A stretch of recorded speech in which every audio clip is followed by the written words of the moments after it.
for the name of king! Silence, trouble not! On you remember whom there has no more! None that I more love than myself! You are counselor! If you can command these elements to silence and work the peace of the present, we will not hand a rope more! Use your authority! If you cannot, you think you have lived so long, and make yourselves ready in your cabin for the mistakes of the hour that so happen! Chill in my heart! Out of our way, I say!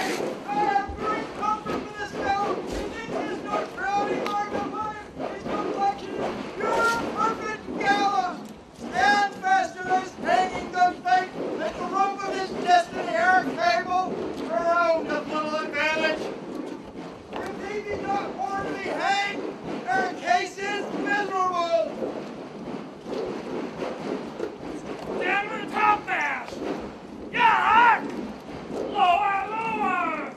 Bring it to try with the main course! Oh, flag upon this mountain! They are louder than the weather or our office!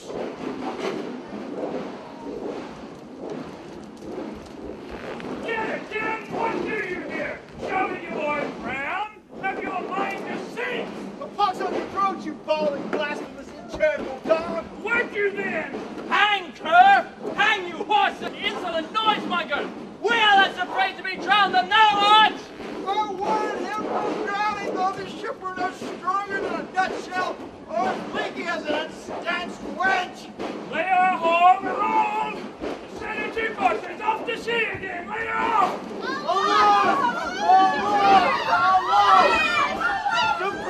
What must our mouse be cold? The king and prince and prayers, let us assess them for our cases as theirs. I am out of patience. We are being cheated of our lives by drunkards! This wide-chopped rascal! Would thou mightst lie drowning washing up 10 tides! He'll be hanged yet, for every drop of water swear against it, and gave it whites to glut him.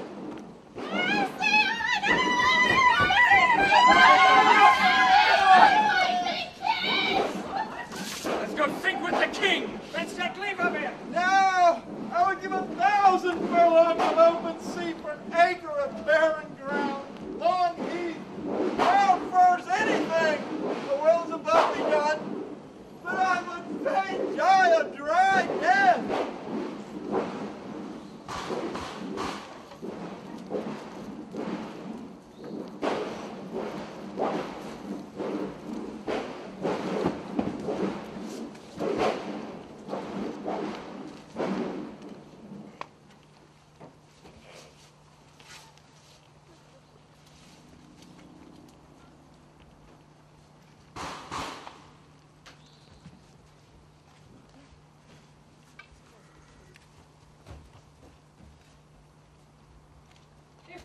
My dearest father, you have put the wild waters into this roar, allay them.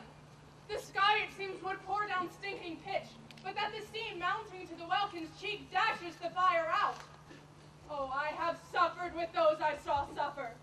A brave vessel who had, no doubt, some noble creatures in her dashed all to pieces. Oh, the cry did knock against my very heart. Poor souls, they perish. Had I been any god of power, I should have sunk the sea within the earth, or ere it should the good ship so have swallowed, and the frauding souls within her. Be collected. No more amazement. Tell your piteous heart there's no harm done. Oh, woe the day! No harm. I have done nothing but in care of thee. Of thee, my dear one. Of thee, my daughter, who art ignorant of what thou art, and not knowing of whence I am. Nor that I am more better than Prospero, master of a full porcel, and I no greater father. More to know did never meddle with my thoughts. 'Tis time. Lend thy hand and pluck my magic garment from me. So.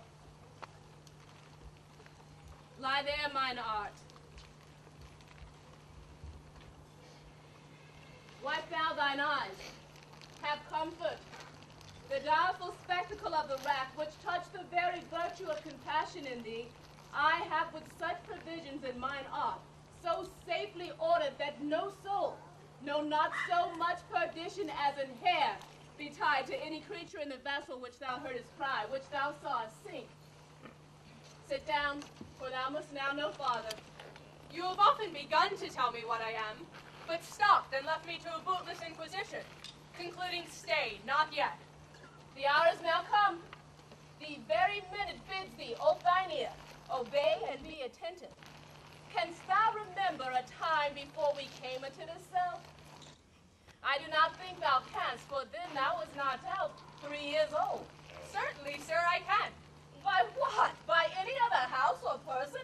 Of anything the image, tell me that is kept with thy remembrance. 'Tis far off, and rather like a dream than an assurance that my remembrance warrants.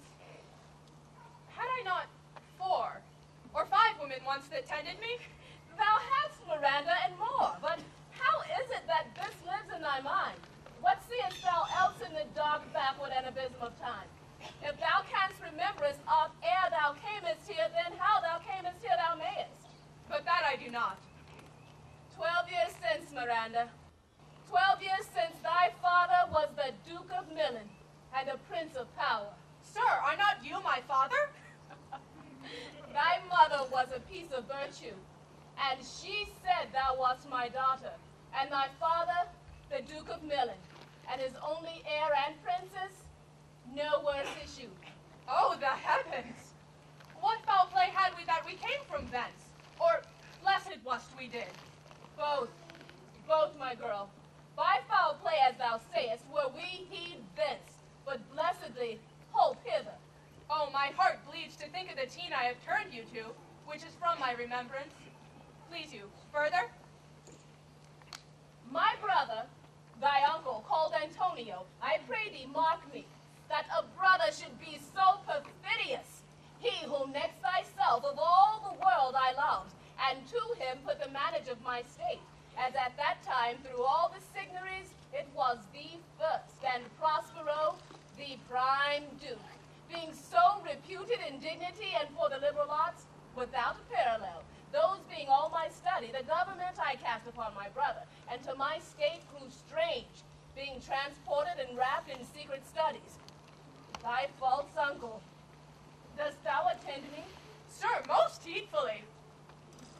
Being once perfected in how to grant suits, how to deny them, who to advance and who to trash for overtopping, new created the creatures that were mine, and set all hearts in the state to what tune pleased his ear, that now he was the ivy which had hid my princely trunk, and sucked my verdure out on it. Thou attendst not? Oh, good sir, I do. I pray thee, mark me. I, thus neglecting worldly ends, all dedicated to the closeness and bettering of my mind with that which, but by being so retired or prized all popular rate, and in my false brother awaked an evil nature, and my trust, like a good parent, did beget of him a falsehood in its contrary, as great as my trust was, which had indeed no limits, a confidence sans bound. He being thus lauded, made such a sinner of his memory, to credit his own lie, he did believe he was indeed the Duke out of the substitution, and executing the outward face of royalty with all prerogative, hence his ambition growing. Dost thou hear? Your tale, sir, would cure deafness.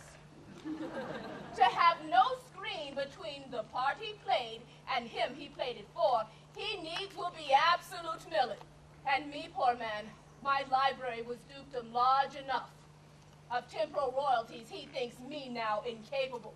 Confederates, so dry he was for sway with the King of Naples, to give him tribute, do him homage, subject his coronet to his crown, and bend the dukedom, yet unbowed.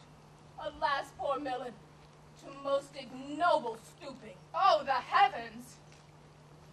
Mark the condition, then the event, then tell me if this might be a brother. I should sin to think but nobly of my grandmother. Good wombs have borne bad sons. Now the condition. This King of Naples, being an enemy to me inveterate, hearkens my brother's suit, which was, that he, in lieu of the premises of homage, and I know not how much tribute, should presently extirpate me and mine out of the dukedom, and confer fair Milan and all its honors upon my brother. Whereon a treacherous army levied, and one midnight, fated for the purpose, did Antonio open the gates of Milan, and in the dead of darkness, ministers for the purpose, hurried hence me and I crying self. Alack for pity! I not remembering how I cried out then will cry it o'er again. It is a hint that brings mine eyes to it. Hear a little further, and then I'll bring thee to the present business which is now upon us, without the which this story were most impertinent. Wherefore did they not that hour destroy us? Well demanded, wench. Dear, they durst not, so dear the love my people bore me. In short, they hurried us aboard a bark and bore us some leagues to sea, where they prepared a rotten carcass of a boat, not rig, nor tackle, sail, nor mast, the very rats instinctively acquitted. There they hoist us to cry to the sea that roared at us, to sigh to the winds whose pity, sighing back again, did us but loving wrong. Alack, what trouble was I then to you? Oh, a cherubim thou wast that did preserve me. Thou didst smile, infused with a fortitude from heaven, when I had decked the sea with drops full salt under my burden groan, which raised in me an undergoing stomach to bear up against what should ensue. How came we ashore? By providence divine. Some food we had, and some fresh water that a noble Neapolitan Gonzalo did give us, with rich garments, fine linens, stuffs, and necessaries, which since have steadied much. So of his gentleness, knowing I loved my books, he furnished me from mine own library with volumes that I prize above my dukedom. Would I might but ever see that man. Now arise, sit still, and hear the last of our sea sorrow. Here in this island we arrived, and here have I, thy schoolmaster, made thee more profit than other princes can, who have more time for vainer hours, and tutors not so careful. Heaven thank you for it. And now I pray you, sir, for still 'tis beating in my mind, your reason for raising this sea storm. Know thus far forth, by accidents most strange, bountiful fortune, now my dear lady, have mine enemies brought to this shore, and by my prescience, I find my zenith doth depend upon a most auspicious star, whose influence if now I court not but omit, my fortunes will ever after droop. Here cease more questions. Thou art inclined to sleep. 'Tis a good dullness, give it way. I know thou canst not choose. Come away, servant, come. Approach now, Ariel. I'm ready, come. All hail, great master, grave Sir Hail. I come to answer thy best pleasure, be it to fly, to swim, to dive into the fire, to ride on the curled clouds, to thy strong bidding task, Ariel, and all his quality. Hast thou, spirit, performed to point the tempest that I bade thee? To every article. I boarded the king's ship. Now the beak, now the waist, the deck. In every cabin I flamed amazement. Sometime I divide and burn in many places. At the topmast, the yards, and the bowsprit would I flame distinctly. Then meet and join. Jove's lightning, the precursors of the dreadful thunderclaps, more momentary and sight outrunning were not. The fire and cracks of sulphurous roaring the most mighty Neptune seemed to besiege, and made his bold waves tremble, yea, his dread trident shake. My brave spirit, who was so firm, so constant that this coil would not infect his reason? Not a soul but felt a fever of the mad and played some tricks of desperation. All but mariners plunged in the foaming brine and quit the vessel. Then all afire with me. The king's son Ferdinand, his hair all upstaring, then like reeds not hair, was the first man that leapt, cried, "Hell is empty, and all the devils are here." Why, that's my spirit. But was not this nigh shore? It's close by, my master. But are they, Ariel, safe? Not a hair perished. On their sustaining garments not a blemish, but fresher than before. And as thou badest me, in troops I have dispersed them about the isle. The king's son have I landed by himself, whom I left, cooling of the air, with sighs, an odd angle of the eye, and sitting, his arms in this sad knot. Of the king's ship, the mariners, say how thou hast disposed, and the rest of the fleet. Safely in harbor is the king's ship, in the deep nook where once thou callst me up at midnight to fetch dew from the still vexed Bermuthans. There she's hid, the mariners all under hatches stowed, who, with a charm joined to their suffered labor, I have left asleep. And for the rest of the fleet, which I dispersed, they are all met together, and are upon the Mediterranean float, bound sadly home for Naples, supposing they saw the king's ship wrecked, and his great person perish. Ariel, thy charge exactly as before. But there's more work. What is the time of day? Season. At least 2 glasses. The time 'twixt 6 and now must by us both be spent most preciously. Is there more toil? Since thou dost give me pains, let me remember thee what thou hast promised, which is not yet performed me. How now, Moody? What is it thou canst demand? My liberty. Before the time be out, no more. I prithee, remember I have done thee worthy service. I told thee no lies, made no mistakings, served without or grudge or grumblings. And thou didst promise to bait me a full year. Hast thou forgot from what torment I did free thee? No. Thou hast, and thinkest it much to tread the ooze of the salt deep, to run against the sharp winds of the north, to do me business in the veins of the earth when it is baked with fire. I do not, sir. Thou liest, malignant thing. Hast thou forgot the foul-witched Sycorax, who with age and envy was grown into a hoot? Hast thou forgot her? No, sir. Thou hast. Where was she born? Speak, tell me. Sir, in Argier. I must once in a month recount what thou hast been, which thou forgettest. This damned witch Sycorax, who for mischiefs manifold and sorceries terrible to enter human hearing, from Argier, thou knowest, was banished. For one thing she did, they would not take her life. Is not this so? Aye, sir. This blue-eyed hag was hither brought with child, and here was left by the sailors. Thou, my slave, as thou reportest thyself, was then her servant, and a spirit too delicate to act her earthy and abhorred commands. Refusing her grand hest, she did confine thee with help of her more potent ministers and her most unmitigable rage, into a cloven pine, within which, rift in prison, thou didst painfully remain a dozen years, within which space she died and left thee there, where thou didst vent thy groans as fast as mill will strike. Then was this island, save for the son she did litter here, a freckled whelp had born, not honored with human shape. Yes, Caliban, her son. Dull thing, I say so, he that Caliban, whom now I keep in service. Thou best knowest what torment I did find thee in. Thy groans did make wolves howl, and penetrate the breasts of ever angry bears. It was a torment to lay upon the damned, which Sycorax could not again undo. It was mine art when I arrived and heard thee that made gape the pine and let thee out. I thank thee, master. If thou more murmurest, I will rend an oak and peg thee in his knotty entrails till thou hast howled away 12 winters. Oh, pardon, master. I will be correspondent to command and do my spiriting gently. Do so, and after 2 days, I'll discharge thee. That's my noble master. What shall I do? Say, what shall I do?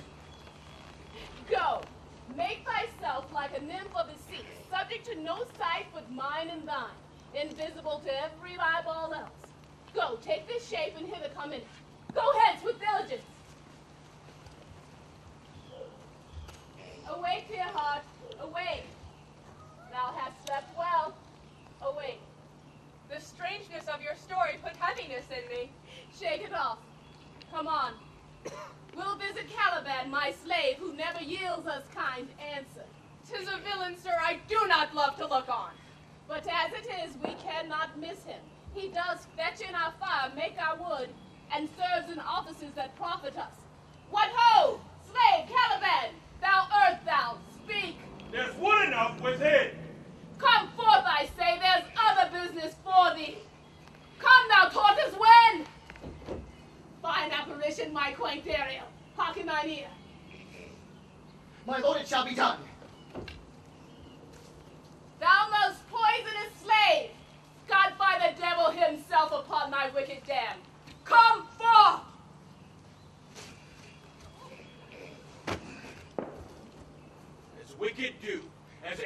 my mother brushed with raven's feather from unwholesome fen, drop on you both. Southwest blow on you, blister you all o'er. For this, be sure, tonight thou shalt have cramps, side stitches that shall pin thy breath up. Urchin shall forth at vast of night to work all exercise on thee. Thou shalt be pinched as thick as honeycomb, each pinch more stinging than bees that made them. I must eat my dinner. This island's mine, by Sycorax my mother, which thou takest from me. Thou camest first, thou strokest me, made much of me, wouldst give me water with berries in't, teach me how to name the bigger light and how the less that burn by day and night, and then I loved thee. Showed thee all the qualities of the isle, fresh springs, brine pits, barren place and fertile. Cursed be that I did so. All the charms of Sycorax, toads, beetles, bats, light on you! For I am all the subjects that you have, which first was mine own king. And here, you sty me in this hard rock, whilst you do keep from me the rest of the island. Thou most lying slave, whom stripes may move, not kindness.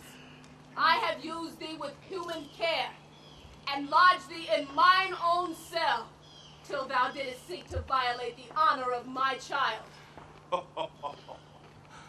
Would it had been done.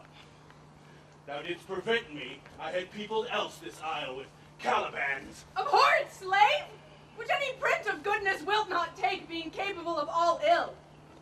I pitied thee, took pains to make thee speak, taught thee each hour one thing or other. When thou didst not, savage, know thine own meaning, but wouldst gabble like a thing most brutish, I endowed thy purposes with words that made them known. But thy vile race, though thou didst learn, had that in it which good natures could not abide to be with. Therefore wast thou deservedly confined into this rock, who had deserved more than a prison. You taught me language, and my profit on't is I know how to curse. The red plague rid you for learning me your language. Hag seed hence! Fetch us in fuel and be quick. Thou art best to answer other business. Shruggest thou malice? If thou neglectest or dost unwillingly what I command, I'll rack thee with old cramps, fill all thy bones with H's, and make thee howl that beast shall tremble at thy din. No, I pray thee. I must obey. His art is of such power, it would control my damned god Setibus and make a vassal of him. So slave hence!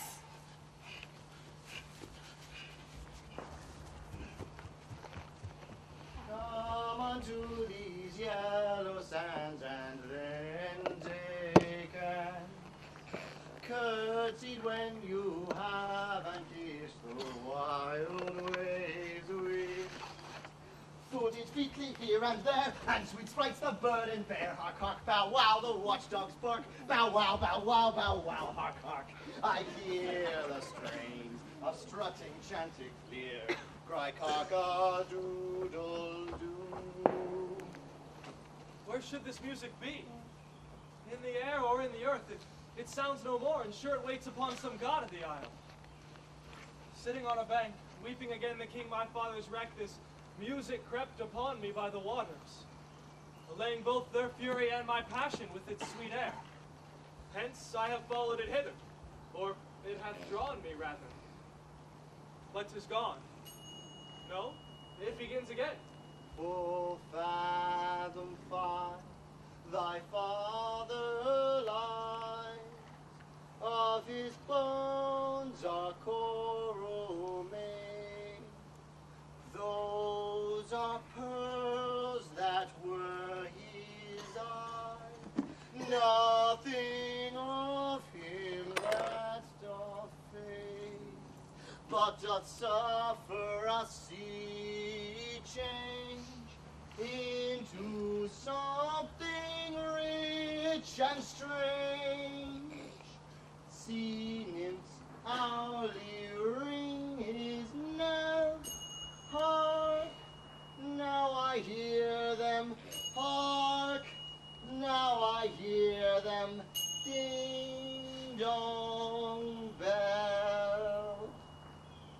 ditty does remember my drowned father. Oh, this is no mortal business, nor no sound that the earth owes. I hear it now above me. The fringed curtain of thine eye, advance, and say what thou seest yon. What is? A spirit! Lord, how it looks about! Believe me, sir, it carries a brave form. But 'tis a spirit.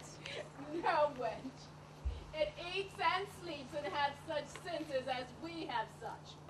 This gallant thou seest was in the wreck, and but he is something stained with grief, that beauty's canker.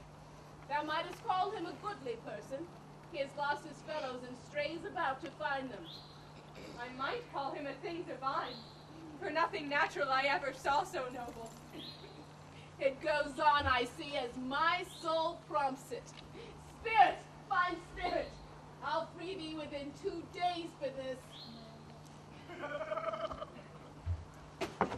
Most sure the goddess on whom these airs attend. Vouchsafe, my prayer may know if you remain upon this isle, and that you may some good instruction give how I may bear me here. My prime request, which I do last pronounce, is, you wonder if you be maid or no. No wonder, sir, but certainly a maid. My language, heavens! I am the best of them that speak this speech, were I but where 'tis spoken. How? The best? What wert thou if the King of Naples heard thee? A singular thing as I am now, that wonders to hear thee speak of Naples. He does hear me. That he does I weep. Myself am Naples. With mine own eyes, never since it ebb, beheld the king my father wrecked. Alack for mercy. I think. And all his lords, the Duke of Milan and his brave son being twain. The Duke of Milan and his more braver daughter could control thee if now were fit to do it. At the first sight, they are at either's powers. Delicate spirit, I'll free thee within 2 days for this. A word, good sir. I fear you have done yourself some wrong. A word. Why speaks my father so ungently? This is the 3rd man that e'er I saw, the first that e'er I sighed for. Pity move my father to be inclined my way. Oh, if a virgin and your affection not gone forth, I'll make you the Queen of Naples.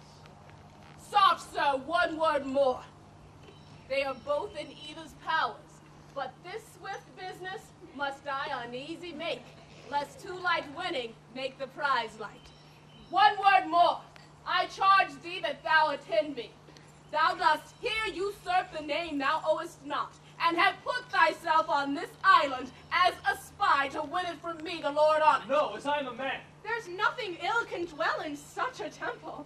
If the ill spirit have so fair a house, good things will strive to dwell with. Follow me. Speak not you for him, he's a traitor. Come, I'll manacle thy neck and feet together. Salt water shalt thou drink. Thy food shall be the fresh brook mussels, withered roots, and husks wherein the acorn cradled. Come! No, I will resist such entertainment until thine enemy has more power. Oh, my dear father, make not too rash a trial of him, for he's gentle and not fearful. What, my foot, my tutor? Put thy sword up, traitor, who makes a show but dares not strike. His conscience is so possessed with guilt. And come from thy ward, for I can here disarm thee with this stick, and make thy weapon drop. Beseech you, father. Hence, hang not on my garments. Sir, have pity. I'll be his surety. Silence. One word more shall make me chide thee, if not hate thee. What, an advocate for an impostor? Hush. Thou thinkest there is no more such shape as this, having seen but he and Caliban? Foolish wench, to the most of men, this is a Caliban. And they to him are angels. My affections then are most humble. I have no ambition to see a goodlier man. Come on, obey. Thy nerves are in their infancy again and have no vigor in them. So they are. My spirits, as in a dream, are all bound up. My father's loss, the wrack of all my friends, weakness which I feel, nor this man's threats, to whom I am subdued, are but light to me. Might I but through my prison view this maid once a day, all corners else of the earth let liberty make use of. Space enough have I in such a prison. Come on. It works. Hearken thine ear. Be of comfort, sir. My father's of a better nature than he appears by speech. This is unwanted which now came from him. Thou shalt be as free as mountain winds for this, but then exactly do all points of my command. To the syllable. Follow me. Speak not you for him.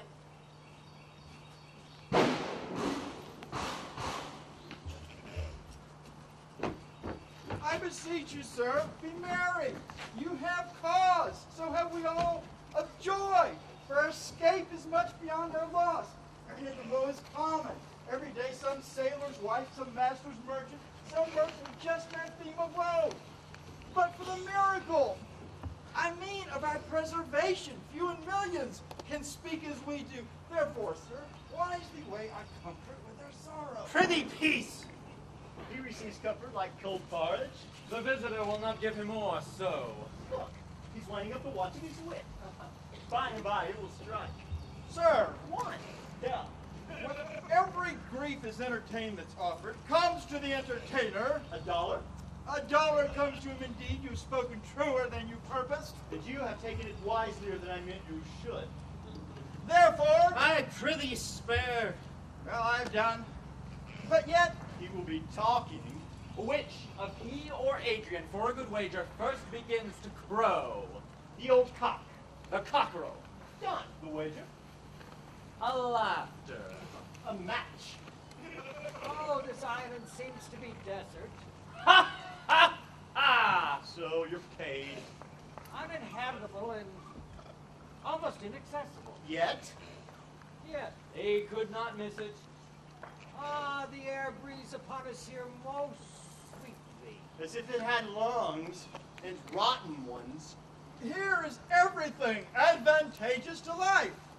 True, save means to live. Of that there is none, or little.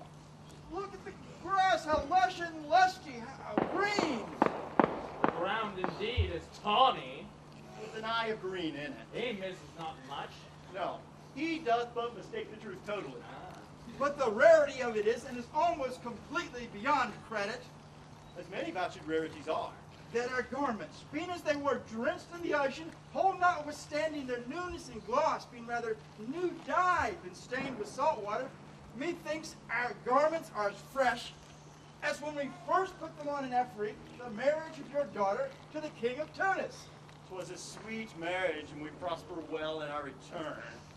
Tunis was never graced before with such a paragon to their queen. Not since widow Dido. Widow? A pox of that! How came that widow in, Widow Dido? What if he had said widower Aeneas, too? Widow Good Lord, Dido how said you you. take it. Widow Dido said you. You make me study of that. She was of Carthage, not of This Tunis was Carthage. Carthage. I assure you, Carthage. His word is more than the miraculous heart. He hath raised the walls and houses, too. What impossible matter will he make easy next? I think he will carry this island home in his pocket and give it to his son for an apple. And sowing the kernels of it in the sea, bring forth more islands. Your Why, a Majesty, good time. we were talking that our garments seem as fresh as when we first put them on at the marriage of your fair daughter, who is now queen. And the rarest that e'er came there. Bait, I beseech you, widow Dido. Oh, Widow Dido! Aye, Widow Dido! Are not our doublets as fresh as when we first put them on? I mean in a sort. That sort was well fished for. I mean at the marriage of your daughter. You cram these words into mine ears against the stomach of my sense. Would I had never married my daughter there, for coming thence, my son is lost, and in my rate she too, who is so far from Italy removed, I ne'er again shall see her. O thou mine heir of Naples and of Milan, what strange fish hath made his meal on thee? Sir, he may live. I saw him beat the surges under him and ride upon their backs. He trod the water, whose enmity he flung aside, and breasted the surge most swollen that met him. contentious ways he bore, and with his good arms in lusty stroke, poured himself to shore, that o'er his wave-worn bases bowed, as stooping to relieve him. I doubt not he came alive to land. No, he's gone. Sir, you may thank yourself for this great loss. That would not bless our Europe with your daughter, but rather lose her to an African, where she at least is banished from your eye, who had cause to wet the grief on it. I prithee, peace. You were knelt to, and importuned otherwise by all of us. The fair soul herself weighed between loathsome and obedience, which into the beam should bow. We have lost your son, I fear, forever. Milan and Naples have more widows in them of this business is making than we bring men to comfort them. The thought your own. So is the dearest of the lost. My lord Sebastian, the truth you speak doth lack some gentleness and time to speak it in. You rub the sore when you should bring the plaster. Very well. And most urgently. My lord, it is foul weather and is all when you are cloudy. Foul weather. Very foul.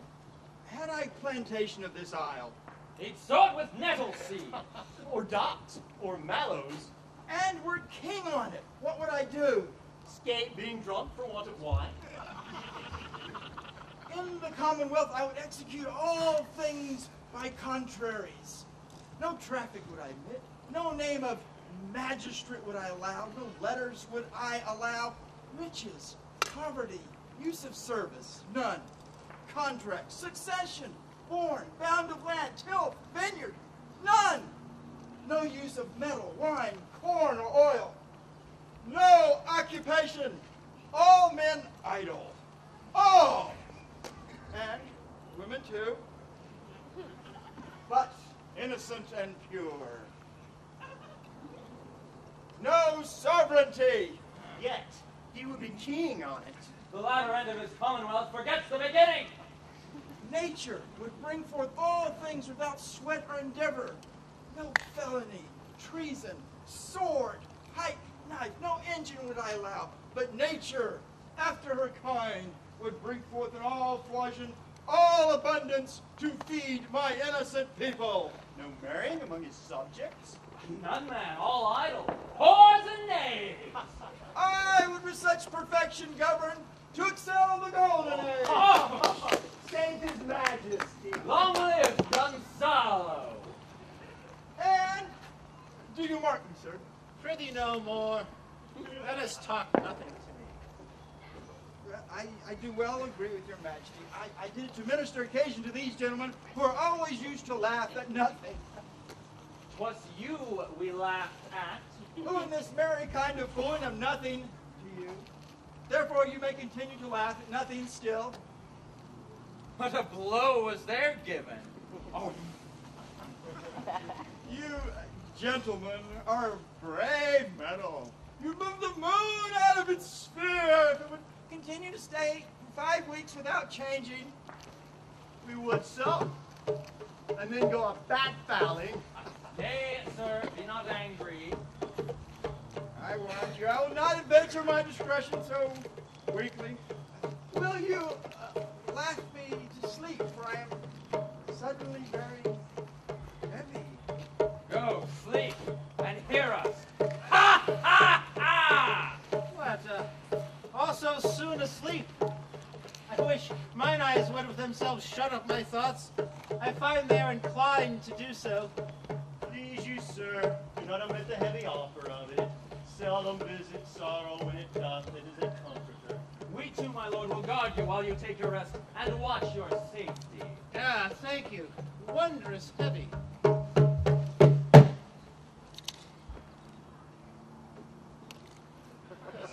Strange drowsiness possesses him. It is the quality of the climate. I find myself not disposed to sleep. Why doth it not in our eyelids sink? Aye, my spirits are nimble. They fell together all as by consent. They dropped as by a thunderstroke. Might, worthy Sebastian, oh, what might? No more. And yet methinks I see it in thy face what thou shouldst be. The occasion speaks thee, and my strong imagination sees a crown dropping upon thy head.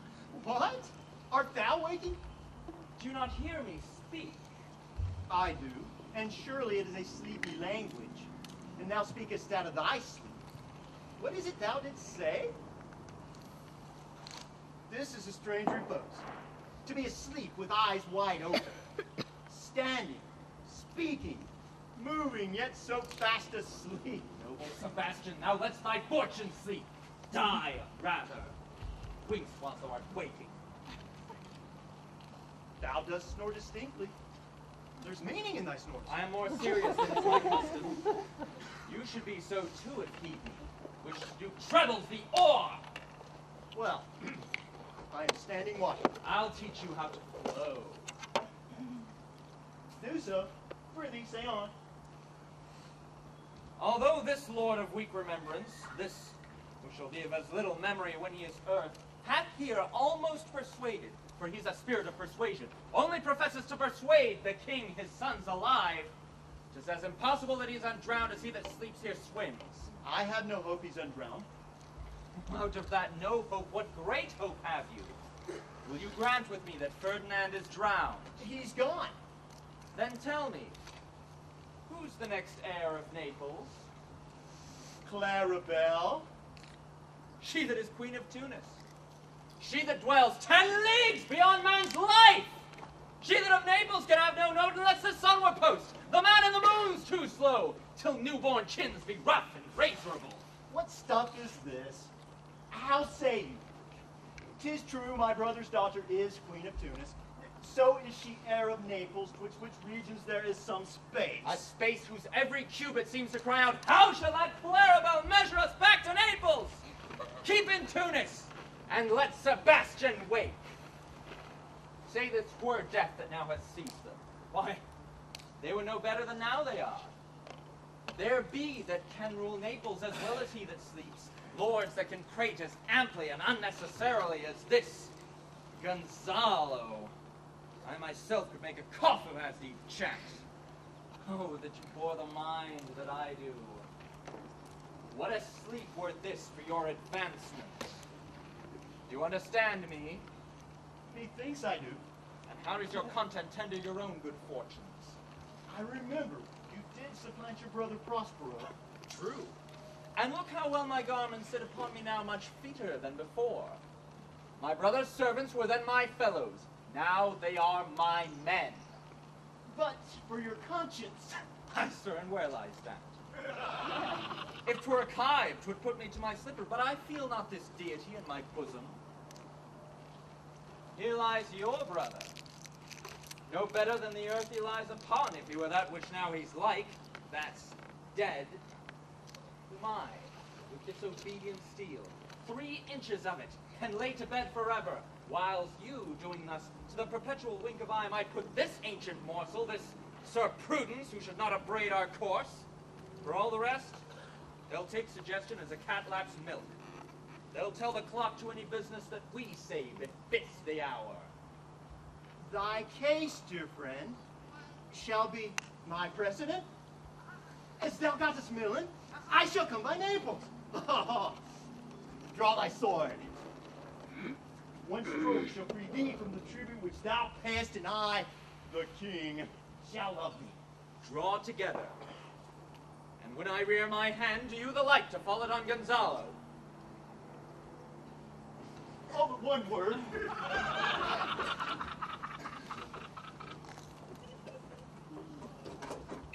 My master, through his art, foresees the danger that you, his friend, are in, and sends me forth, for else his project dies, to keep thee living. While you here do snoring lie, open eye conspiracy, his time doth take. If of life you keep a care, shake off slumber and beware, awake, awake. Let us both be sudden. Now, good angels, preserve the king! What? How now? Oh, wait! Why are you drawn? Before this ghastly looking. What's the matter? Whilst we stood here, securing your repose, we heard a hollow burst of bellowing like bulls, or rather, not wake you. It struck mine ear most terribly. I heard nothing. Oh, 'twas a din to fright a monster's ear, to make an earthquake. Sure, it was the roaring of a whole herd of lions. Heard you this, Gonzalo? Upon mine honor, I heard a humming and a strange noise indeed, which did wake me. I shook you and cried as my eyes opened and saw their weapons drawn. Verily, there was a noise. Let us be on our guard, or quit this place, or leave our weapons drawn. Lead off this ground. Let's make further search for my poor son. Heaven save him from the beasts, for sure he's in the island. Lead away.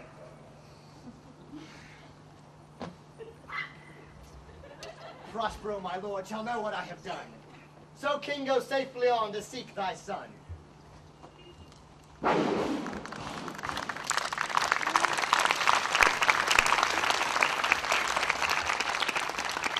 All the infections the sun sucks up, from bogs, fens, flats, on Prosper fall, and make of him, by inch meal, a disease.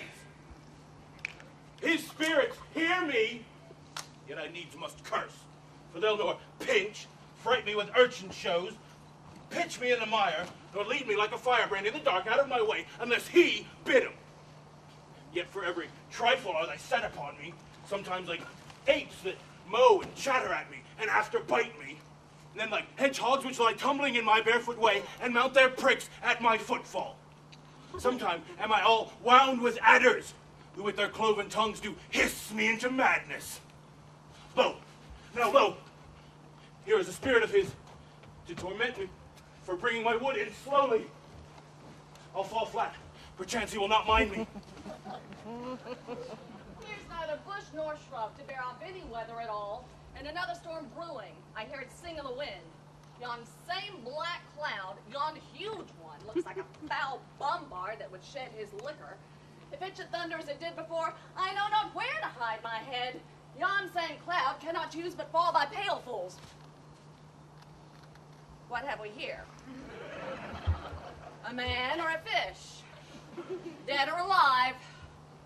Oh, a fish. He smells like a fish. A very ancient and fish-like smell. A kind of not of the newest port on. A strange fish. Were I in England now, as once I was, and had but this fish painted, not a holiday fool there but would give a piece of silver. There would this monster make a man. Any strange beast there makes a man. When they will not give a doit to relieve a lame beggar, they will lay out 10 to see a dead Indian. Legged like a man, and his fins like arms. Warm, oh my troth. I do now let loose my opinion. Hold it no longer. This is no fish, but an islander that has lately suffered by thunderbolt. Alas, the storm has come again. My best way is to creep under his gabardine. There is no other shelter hereabout. Misery acquaints a man with strange bedfellows. I will here shroud till the dregs of the storm be past. I shall no more to see. Here shall I die ashore. This is a very scurvy tune to sing at a man's funeral. Well, here's my comfort.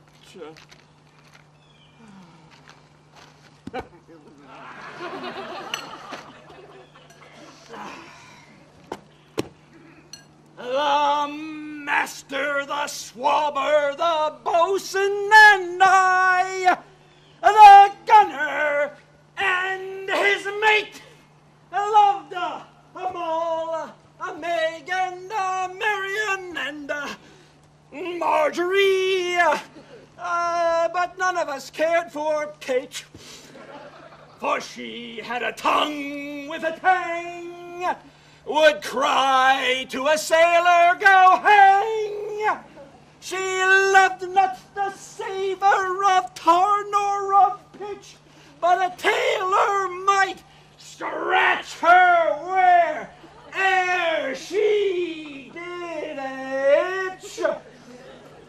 sea, boys, and let her go hang. This is a scurvy tune too. But here's my comfort. Do not torment me. Oh. Ah! What's the matter? Have we devils here?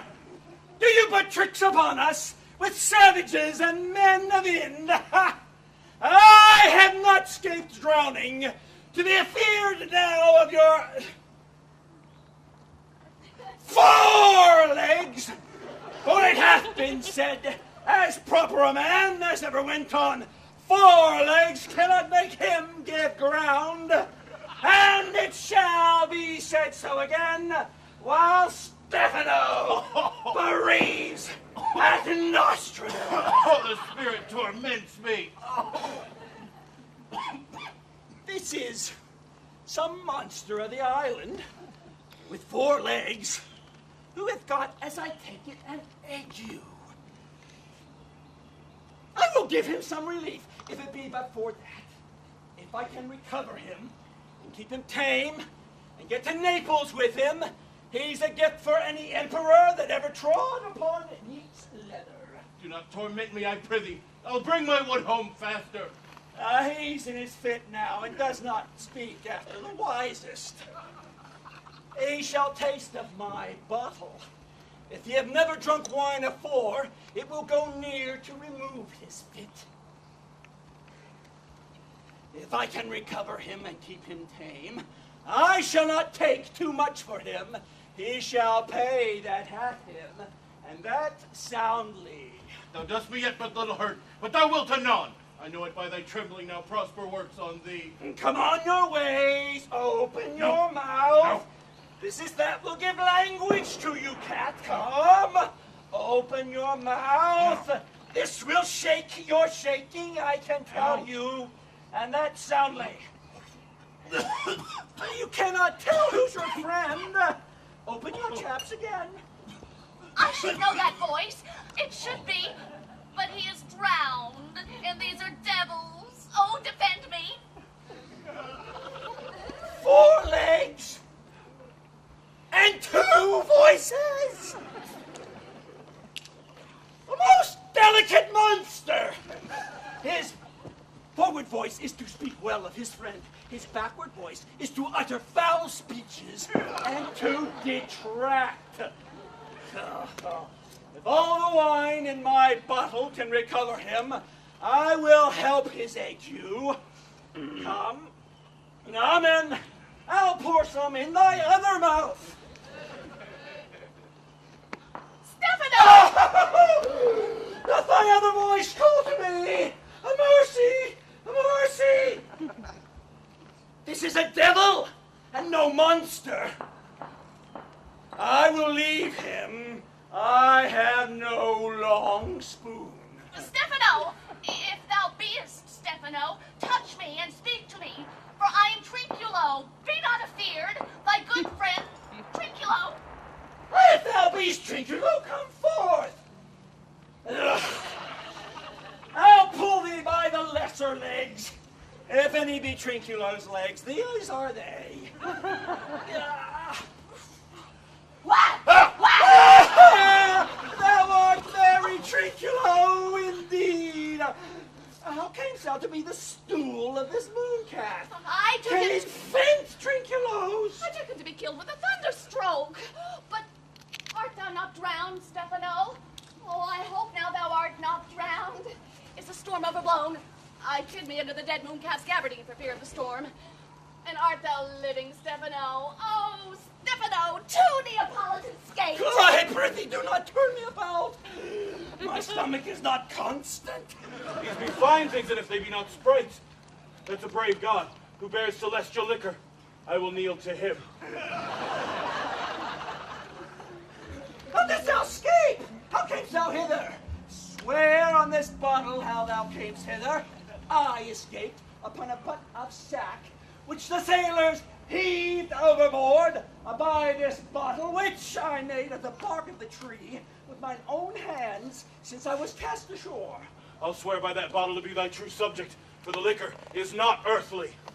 Amen. Swear how thou skates. Swum ashore, man, like a duck. I can swim like a duck, I'll be sworn.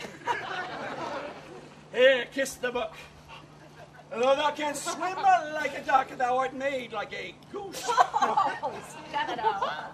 Hast any more of this? The whole butt, man. My cellar is in a rock by the seaside where my wine is hid. How now, mooncalf?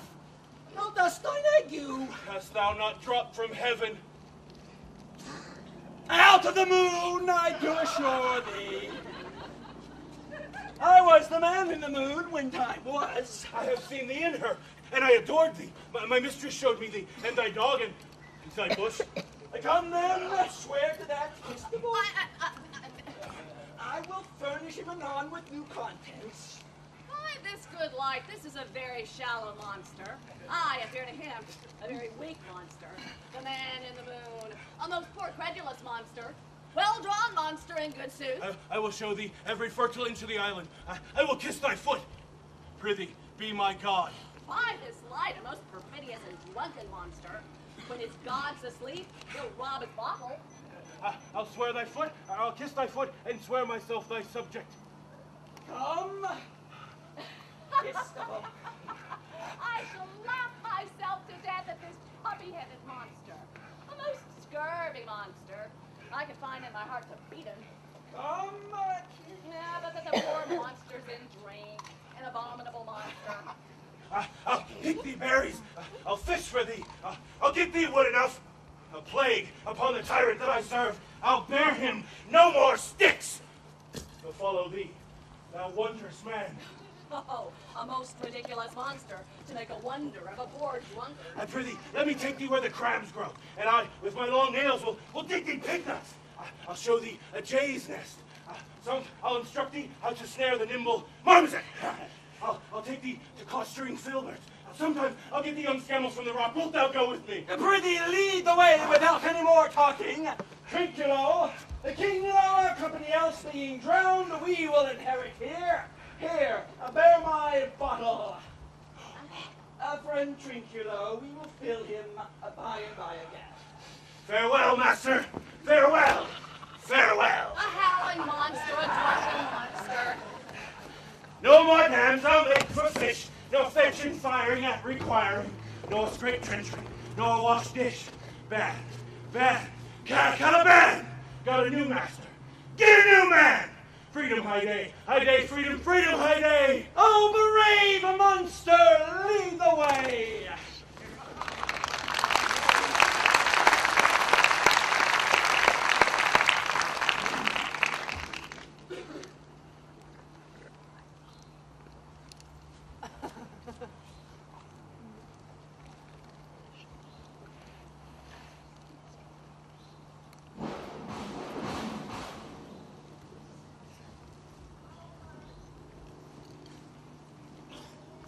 There be some sports are painful, and their labor delight in them sets off.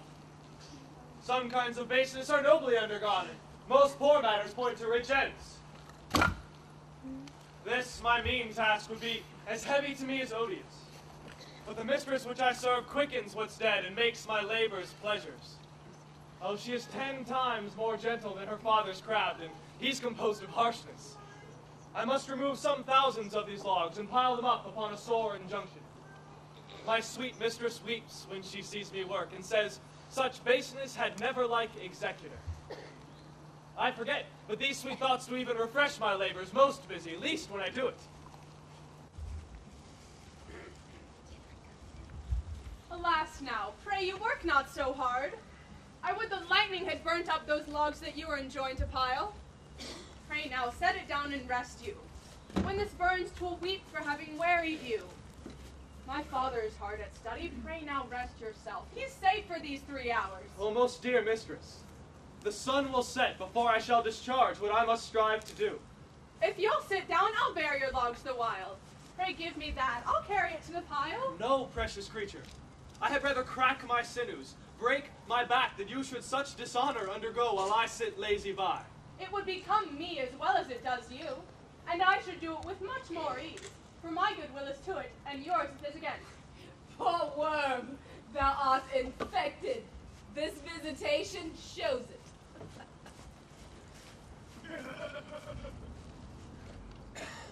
You look warily. No, precious creature. 'Tis fresh morning with me when you are by at night.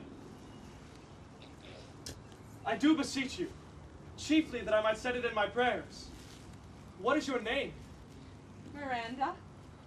Oh, my dear father, I have broke your hest to say so. Admired, Miranda. Indeed, the top of admiration, worth what's dearest to the world. Full many a lady have I eyed with best regard, and many a time hath the harmony of their tongues brought into bondage my too diligent ear. For several virtues have I liked several women, but none with so full soul that some defect in her did not quarrel with the noblest grace she owed and put it to the foil. But you, oh you, so perfect and so peerless, are created of every creature's best. I do not know one of my sex. No woman's face remember, save from my glass mine own. Nor have I seen more that I may call men than you, good friend, and my dear father. How futures are abroad I'm skillless of, but by my modesty, the jewel in my dower, I would not wish any companion in the world but you, nor can imagination form a shape besides yourself to like of. But I prattle something too wildly, and my father's precepts I there and do forget. I am in my condition a prince, Miranda. I do think a king. I would not so, and would no more endure this wooden slavery than to suffer the flesh fly blow my mouth. Hear my soul speak. The very instant that I saw you did my heart fly to your service. There resides to make me slave to it. And for your sake am I this patient log man. Do you love me? O heaven, O earth, bear witness to this sound, and crown what I profess with kind event if I speak true. If hollowly, invert what best is boded me to mischief. I, above all else in the world, do love, prize, and honor you. Oh, I am a fool to weep at what I am glad of. Oh, fair encounter of two most rare affections. Heaven's rain grace on that which breeds between them. Wherefore weep you? At mine unworthiness, that dare not offer what I desire to give, and much less take what I shall die to want. But this is trifling, and all the more it seeks to hide itself the bigger bulk it shows. Hence bashful cunning, and prompt me plain and holy innocence. I am your wife if you will marry me. If not, I'll die your maid. To be your fellow you may deny me, but I'll be your servant, whether you will or no. My mistress dearest, and I thus humble ever. My husband, then? Aye, with a heart as willing as bondage ere freedom. Here's my hand. And mine, with my heart in it. And now farewell, till half an hour hence. 1,000,000. As glad of this as they I cannot be who are surprised withal. But yet my rejoicing at nothing can be more. I'll to my book, for yet ere supper time must I perform much business appertaining. Tell not me, when the butt is out we will drink water, not a drop before. Therefore, a parabon bonum, servant monster, drink to me. Servant monster, the folly of this island. They say there's but 5 upon this isle. We are 3 of them. If the other 2 be brained like us, the state totters. Drink, servant monster, when I bid thee. Thine eyes are almost set in thy head. Where should they be set else? He were a brave monster indeed if they were set in his tail. My man, the monster, has drowned his tongue in sack. For my part, the sea cannot drown me. I swam, ere I recovered the shore, 35 leagues by this light. Thou shalt be my lieutenant, monster, or my standard. Your lieutenant, if you list. He's no standard. Will not run, Monsieur Monster. Nor go neither, but you'll lie like dogs and yet say nothing neither. A moon-calf, speak for once in thy life if thou beest a good moon-calf. How dost thine honor let me lick thy shoe? I'll not serve him! He is not valiant! Thou liest, most ignorant monster. I am in case to justle a constable. Why, thou debauched fish, thou! Was ever man a coward that has drunk so much sack as I today? Wilt thou tell a monstrous lie, being but half fish and half a monster? Lo, how he mocks me! Wilt thou let him, my lord? Lord, quoth he, that a monster should be such a natural. Lo and lo again! I prithee, bite him to death! Trinculo, keep a good tongue in thy head. If thou proves a mutineer, the next a tree. The poor monster's my subject, and he shall not suffer indignity. I thank my noble lord. Will it please you to hearken once again to the suit I made to thee? Marry will I, kneel down and repeat it. I will stand, and so shall Trinculo. As I told thee, I am subject to a tyrant, sorcerer, that by his cunning hath cheated me of this island. Thou liest. Thou liest, thou jesting monkey, thou! I would my valiant master would destroy thee. I do not lie. Trinculo, if you trouble him any more in his tale, by this hand I shall supplement some of thy tale. Why, I said nothing! A month then, and no more. Proceed. As I say, by magic he got this island. From me he got it. If thy greatness will, revenge it on him. For I know thou darest, but this thing dare not. That's most certain. Thou shalt be lord on't, and I shall serve thee.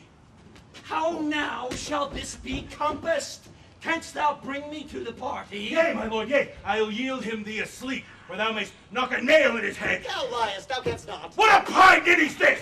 Thou scurvy patch! I beseech thee, give him blows, and then take his bottle. For when that's gone, he'll not drink, but brine. For I'll not show him where the quick freshes are. Trinculo, run into no farther danger. Interrupt the monster one word more, and by this hand I'll turn my mercy out of doors and make a stockfish of thee. Why, what did I? I did nothing. I'll go farther off. Didst thou not say he lied? Thou liest. Oh, do I so? Take thou that. As you like this, give me the lie another time. I did not give the lie. Out of your wits and hearing too. A pox on your bottle, this can sack and drinking do. A murrain on your monster, and the devil take your fingers. Thou shoot thou in thy tail, prithee stand further off. Beat him enough. After a little time, I'll beat him too. Thou stand further off. Come, proceed. As I told thee, 'tis a custom of his in the afternoon to sleep. There thou mayst brain him, having first seized his books, or with a log batter his skull, or punch him with a stake, or cut his weasand with thy knife. Remember, first to possess his books, for without them he is but a sot as I am, nor hath not one spirit to command. They all do hate him as rootably as I. Burn but his books, for he hath brave utensils, for so he calls them, that when he has a house he'll deck withal. And that, most deeply to consider, is the beauty of his daughter. Even he calls her a non-burial. I've never seen a woman but only Sycorax my dam, and she... But she so far surpasses Sycorax, as greatest does least. Is it so brave a lass? Aye, my lord, she will become thy bed, I warrant, and bring forth brave brood. Monster, I will kill this man. His daughter and I shall be king and queen. God save our graces. And Trinculo and thyself shall be viceroys. Dost thou like it oblige, Trinculo? Excellent. Come, give me thy hand. I am sorry I beat thee, but whilst thou livest, Keep a good tongue in thy head. Within this next half hour will he be asleep. Wilt thou destroy him then? Aye, on my honor. This will I tell my master. Thou makest me merry. I am full of pleasure. Let us be drunken. Will you troll me the catch thou taught me but whilst there? At thy request, monster, I will do reason, any reason. Come, Trinculo, let's sing. Flatum and scoutum and Flatum and scoutum and scoutum and flatum and thought is free. Scoutum and scoutum and flatum and flatum and thought is free. Scoutum and flatum and flatum and That's not the tune.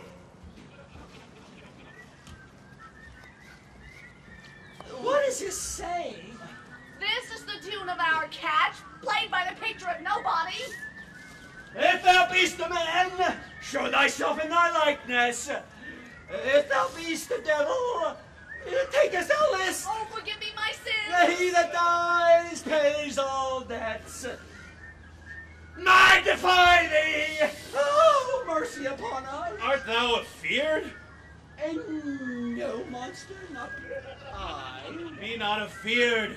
This island is full of noises, sounds, sweet airs that give delight and hurt not. Sometimes 1,000 twangling instruments do hum about mine ears. And then voices that as having waked from long sleep would make me sleep again. And then in dreaming, methought the clouds would open and show great riches ready to drop on me. So that when I waked, I cried to dream again. This will prove a brave kingdom to me, where I shall have my music for nothing. When Prospero is destroyed! That shall be by and by. I remember the story. Well, the sound is going away. Let's follow it and after do our work. A lead monster will follow. Would I could see this taborer. He lays it on. Will come. I'll follow Stephano.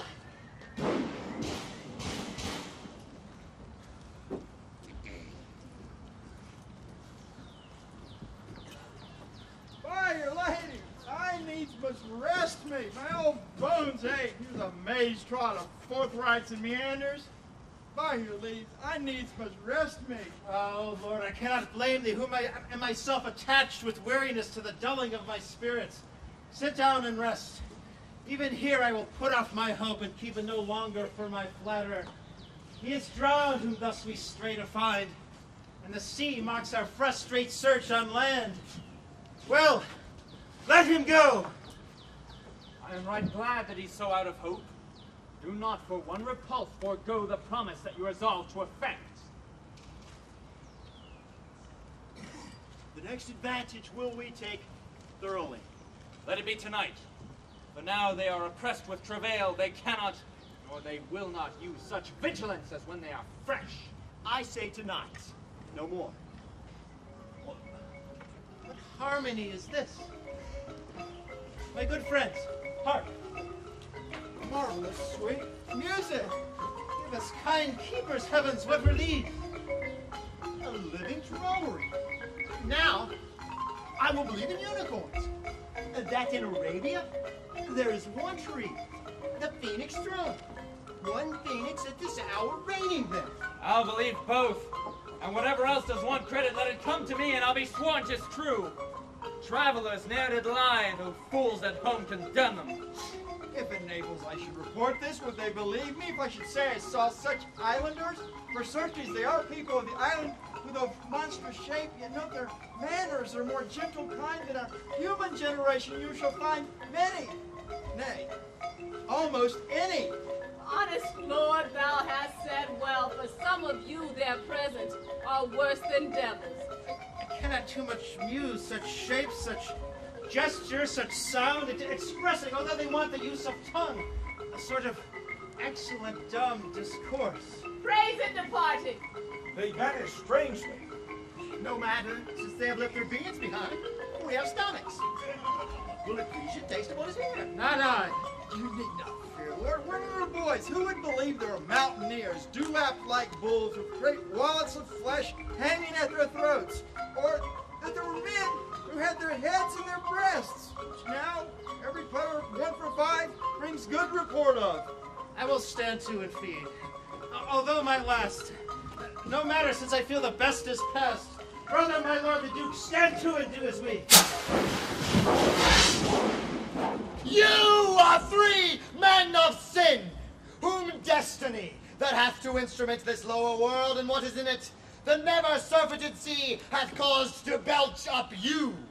And on this island, which man doth not inhabit, thou amongst men being most unfit to live, I have made you mad. And even with such like valor, men hang and drown their proper selves. You fools. I and my fellows are ministers of fate.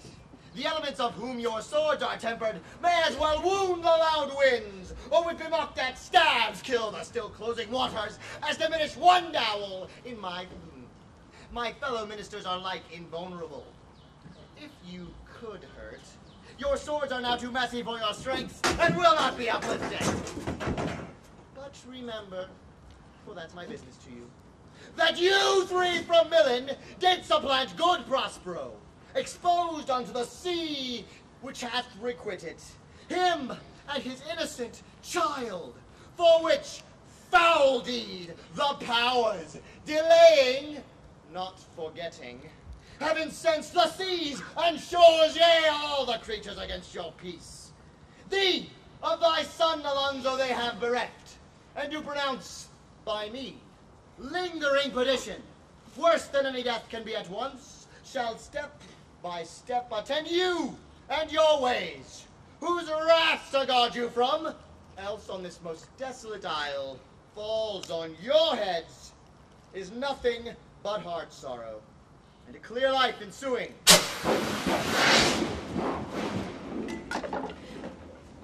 Bravely the figure of this harpy hast thou performed, my Ariel. How grace it had, devouring. Of my instruction thou hast bated nothing in what thou hast to say. So with good life and observation strange, my meaner ministers their several kinds have done. These mine enemies are all knit up in their distractions. They are in my power.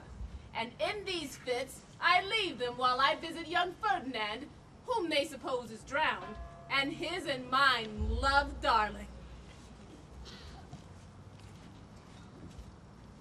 In the name of some heavenly power, why stand you in this strange stare? Oh, it is monstrous.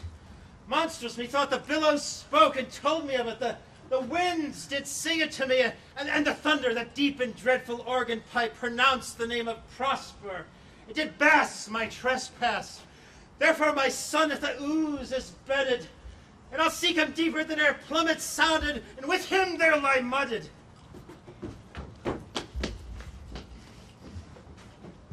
But one fiend at a time, I'll fight their legions o'er. I'll be thy second! These three are desperate. Their great guilt now begins like some poison that works a long time after, begins to bite their spirits.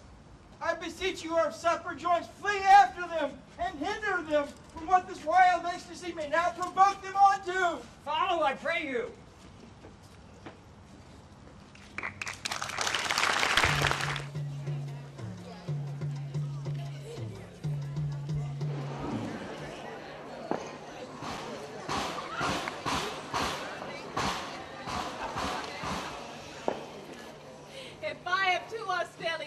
You, your compensation makes amends.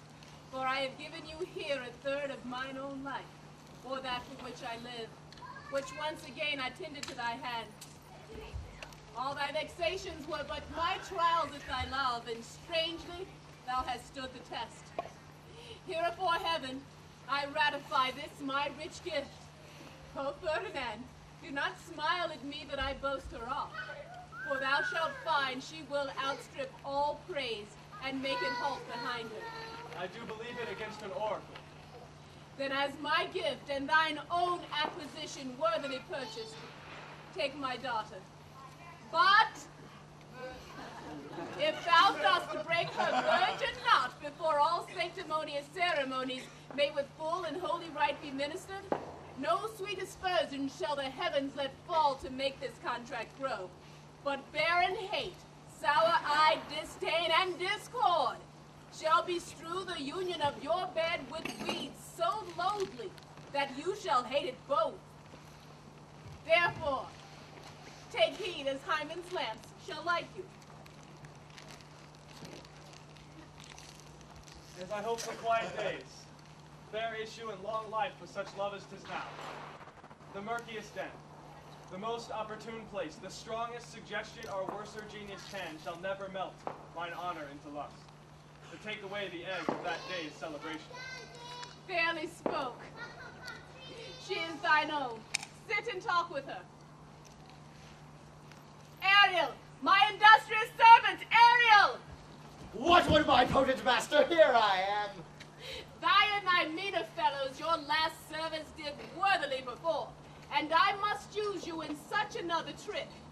Go, bring the rabble o'er whom I give thee power here to this place. Incite them to quick motion, for I must bestow upon the eyes of this young couple some vanity of mine art. It is my promise, and they expect it of me. Presently? I with a twink. Before you can say come and go, and breathe twice and cry, so. Each one tripping on his toe will be here, with mop and moan. Do you love me, master? No? Dearly, my delicate Ariel. But do not approach till thou dost hear me call. Well, I conceive. Look you, be true. Do not give dalliance too much the rein. The strongest oaths are but straw to the fire in the blood. Be more abstemious, or else good night your vow. I warrant you, sir. The cold white virgin snow upon my heart abates the ardor of my liver. Well. Now come, Ariel, approach, and bring a corollary rather than want a spirit. No tongue, all eyes. Be silent.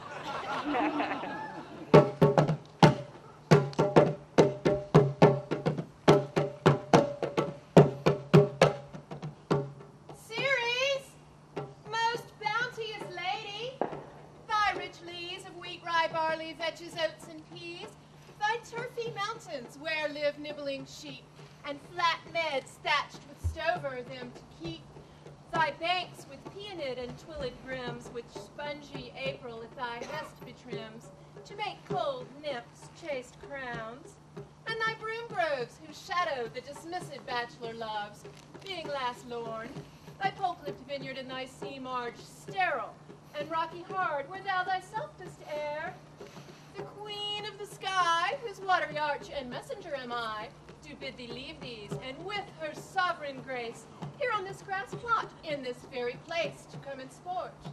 Her peacocks fly amain. Approach, rich Ceres, her to entertain.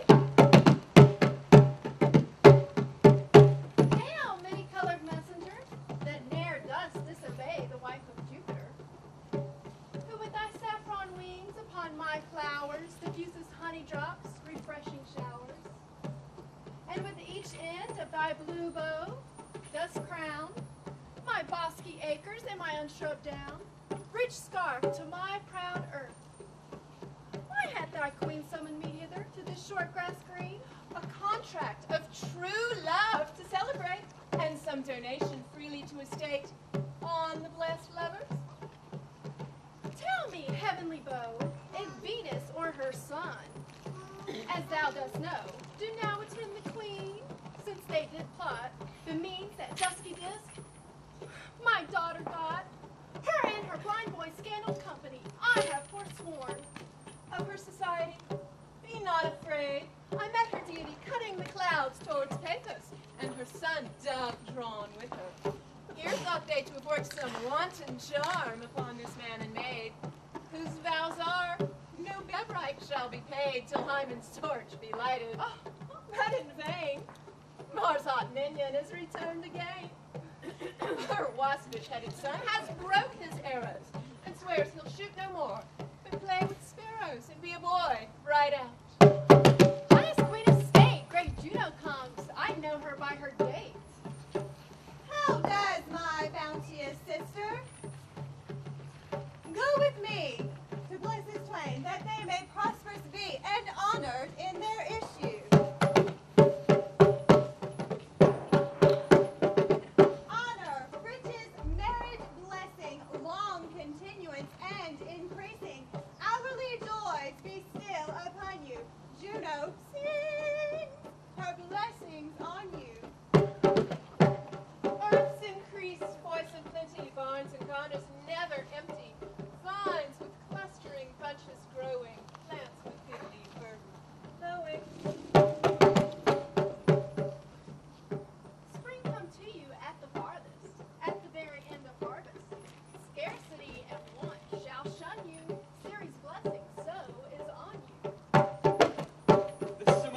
majestic vision.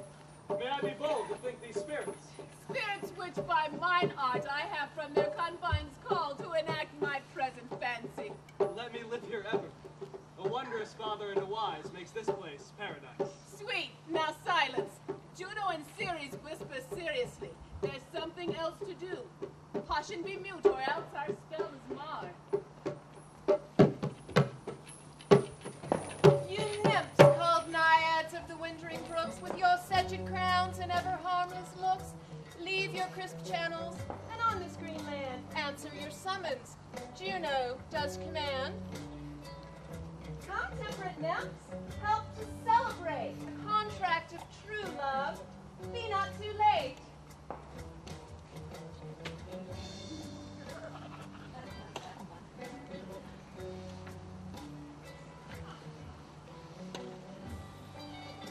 You sunburnt sicklemen of August weary, come hither from your furrow and make merry.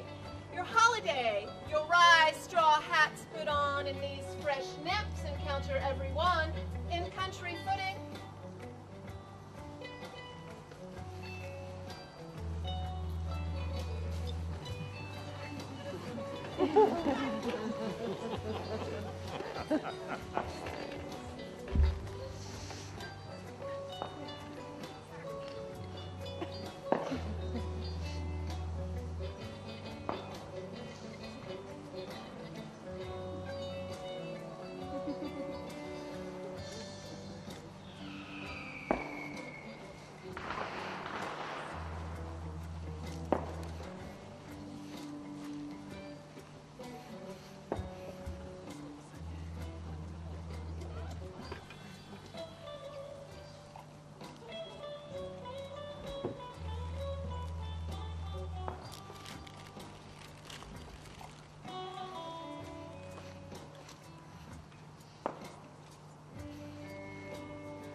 In some passion that works him strongly.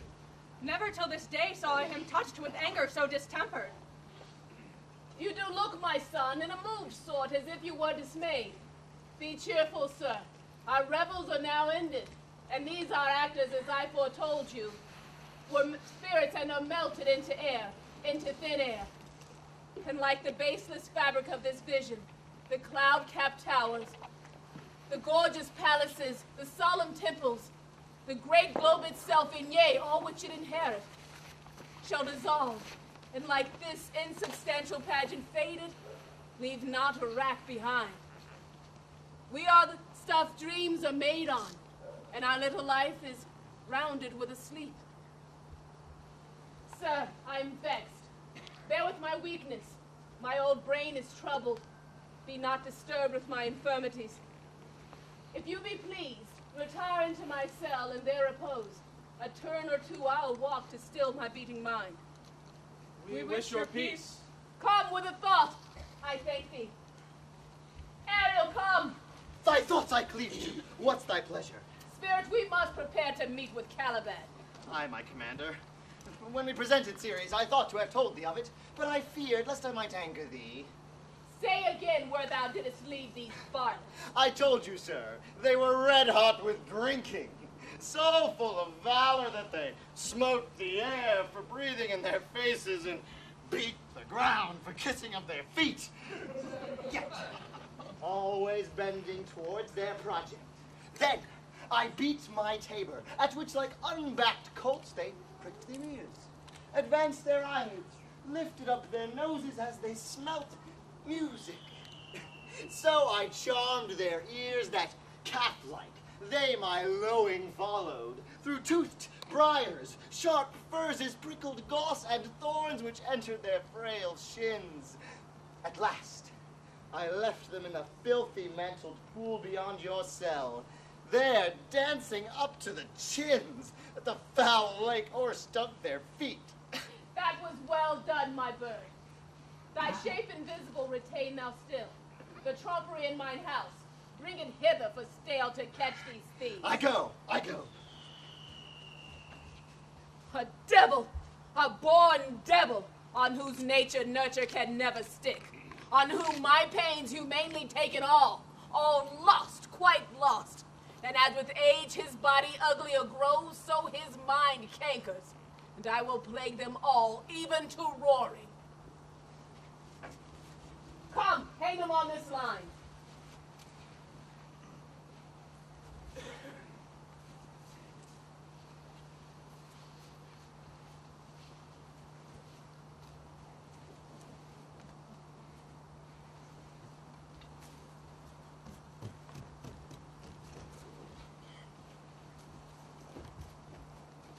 Pray thee, tread softly as the blind mole may not hear thy footfall. We now are near his cell. Monster! Your fairy, which you say is a harmless fairy, has done little better than play the jack with us. Monster, I do smell all horse piss. And wet my nose is in great indignation. So is mine. Do you hear, monster? If I should take a displeasure against you, look you. Thou wert but a lost monster. Good my lord, give me thy favor still. Be patient. The prize I bring thee to shall hoodwink this mischance. Therefore, speak softly. All's hushed as midnight yet. Aye, but to lose our bottles in the pool.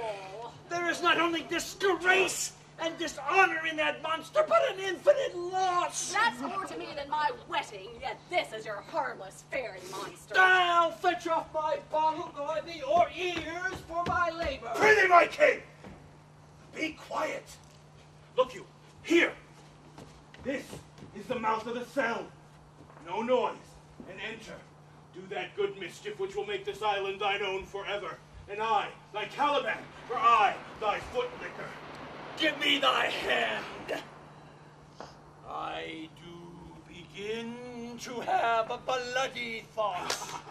Oh, King Stephano, oh, hero-worthy Stephano, look what a wardrobe is here for thee. Leave it alone, fool, it is but trash. Oh, monster, we know what belongs to our frippery. Oh, King Stephano. Put off that gown, Trinculo. By this hand I'll have that gown. Oh, thy grace shalt have it. The dropsy drown this fool! What do you mean to dote thus on such luggage? Let's along and do the murder first. If he awake, from toe to crowns, he'll fill our skin with pinches, make us strange stuff. Be you quiet, master. A mistress line. Is not this my jerkin? Oh, now is the jerkin under the line. And now, jerkin, thou art like to lose thy hair and prove thyself a bald jerkin. Oh, do.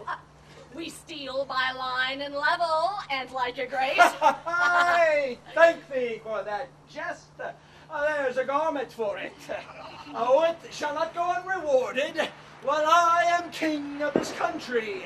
A steal by line and level is an excellent pass of pate. There's another garment for it. Oh, monster, come. Put some lime upon your fingers and away with the rest. I'll have none on't. We shall lose our time, and all be turned to barnacles or to apes with foreheads villainous low. Lay to thy fingers, monster. Help to bear this to where my hogshead of wine is, or I'll turn you out of my kingdom. madam, go to carry this. And this. Aye, and this. Oh. Fury,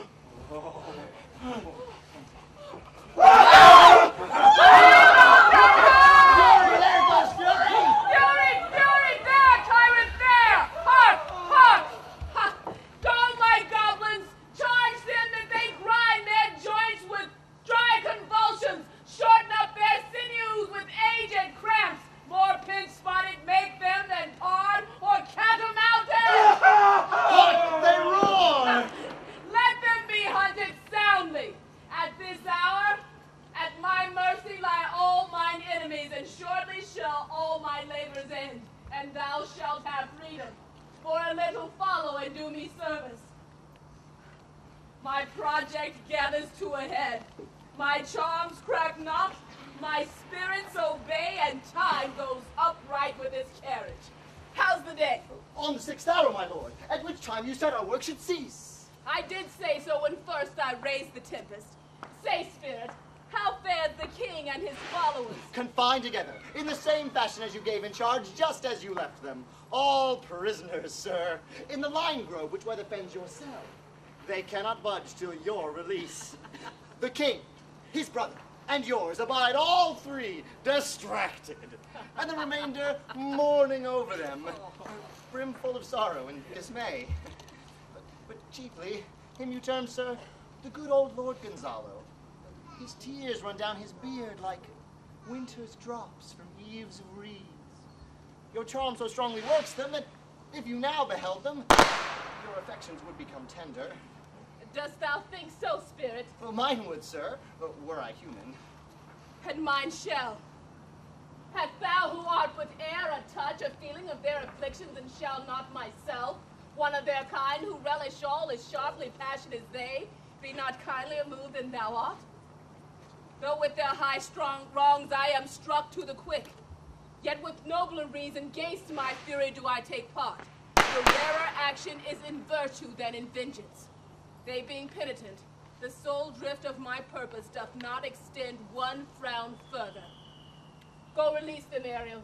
My charms I'll break, their senses I'll restore, and they shall be themselves. I'll fetch them, sir.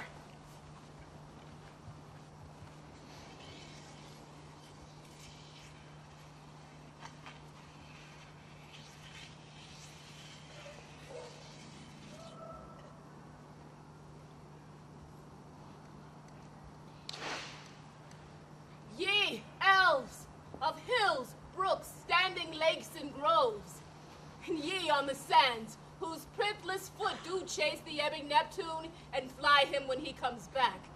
You demi-puppets, that by moonshine do the green sour ringlets make whereof the yew not bites.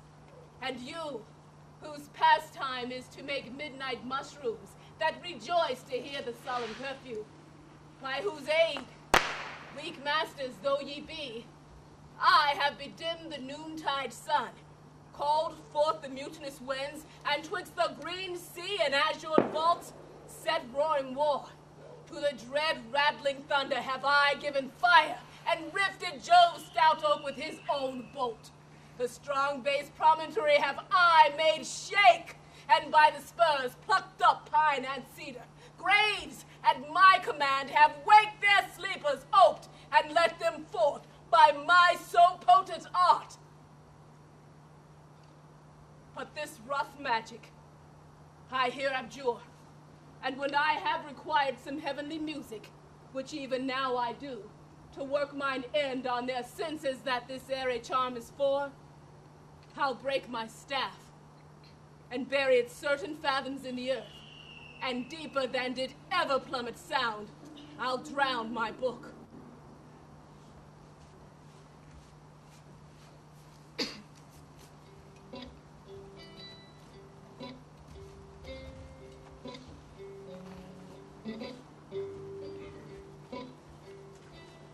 A solemn air, the best comfort for an unsettled fancy. Cure thy brains, now useless, boiled in thy skull. There stand for you our spells stopped. O holy Gonzalo, honorable man, mine eyes, even sociable to the show of thine, fall fellowly drops. The charm dissolves apace, and as the morning steals upon the night, melting the darkness, so their rising senses begin to chase the ignorant fumes that mantle their clearer reason.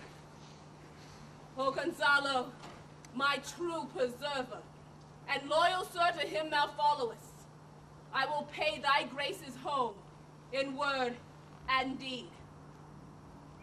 Most cruelly didst thou, Alonso, use me and my daughter. Thy brother was a furtherer in the act, and thou art pinched for it now, Sebastian. Flesh and blood, you, brother mine, who entertained ambition, expelled remorse in nature, who with Sebastian, whose inward pinches are therefore most strong, would here have killed your king. I forgive thee, unnatural though thou art.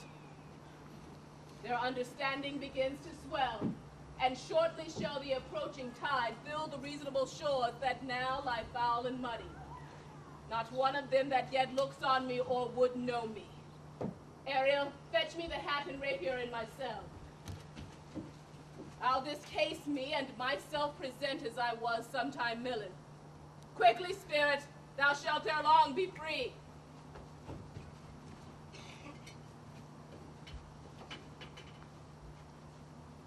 Where the bee sucks, there suck I. In a cowslip's bell I lie. There I couch when owls do cry. On a bat's back I do fly. After summer merrily. Merrily, merrily shall I live now. Under the blossom that hangs on the bough. Merrily, merrily shall I live now. Under the blossom that hangs on the bough. Why, that's my dainty Ariel. I shall miss thee, but yet thou shalt have freedom. So, to the king's ship, invisible as thou art. There thou shalt find the mariners asleep under the hatches, the master and the boatswain being awake. Enforce them to this place, and presently I prithee. I drink the air before me, and return, or ere your pulse twice beat. Torment, trouble, wonder, and amazement inhabit this place. Some heavenly powers guide us out of this fearful country.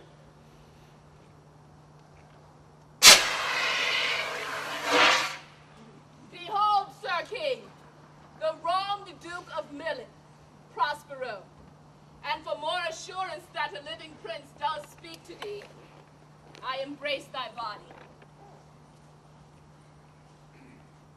And to thee and thy company, I bid a hearty welcome.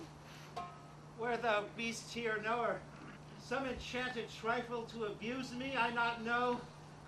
Thy pulse beats as of flesh and blood. And since I saw thee, the affliction of my mind amends, with which I fear a madness held me.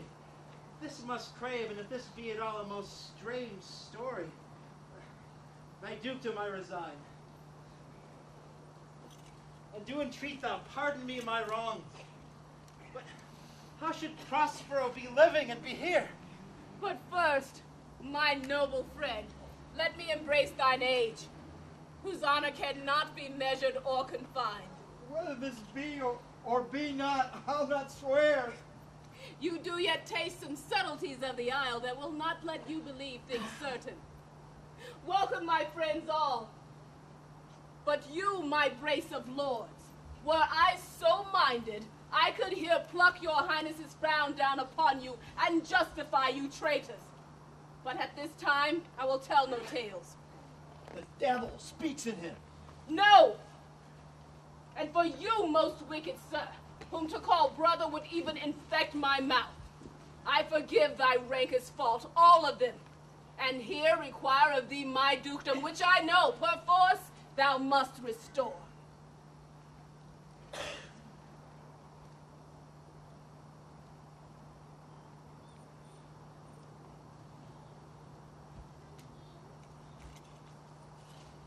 If thou beest Prospero, give us particulars of thy preservation, how thou hast met us here, who 3 hours since were racked upon this shore, where I have lost, and how sharp the point of this remembrance is, my dear son, Ferdinand. I am woe for it, sir. Irreparable is the loss, and patience says it is beyond her cure. I rather think you have not sought her help, of whose soft grace for the like loss I have her sovereign aid, and rest myself content. You, the like loss? As great to me as late, and supportable to make the dear loss, have I means much weaker than you may call to comfort you, for I have lost my daughter. A daughter, oh heavens! That they are living both in Naples, the king and queen there, that they were, I wish myself were mudded in that oozy bed where my son lies. When did you lose your daughter? In this last tempest.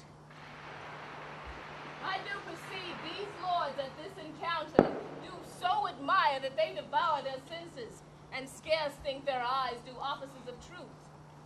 But howsoe'er you have been justled from your senses, know for certain that I am Prospero, and that very duke which was thrust forth of Milan, who most strangely, upon this isle where you were wracked, was landed to be lord on it. But no more yet of this. 'Tis a chronicle of day by day, not a relation for a breakfast, nor befitting this first meeting. Welcome, sir.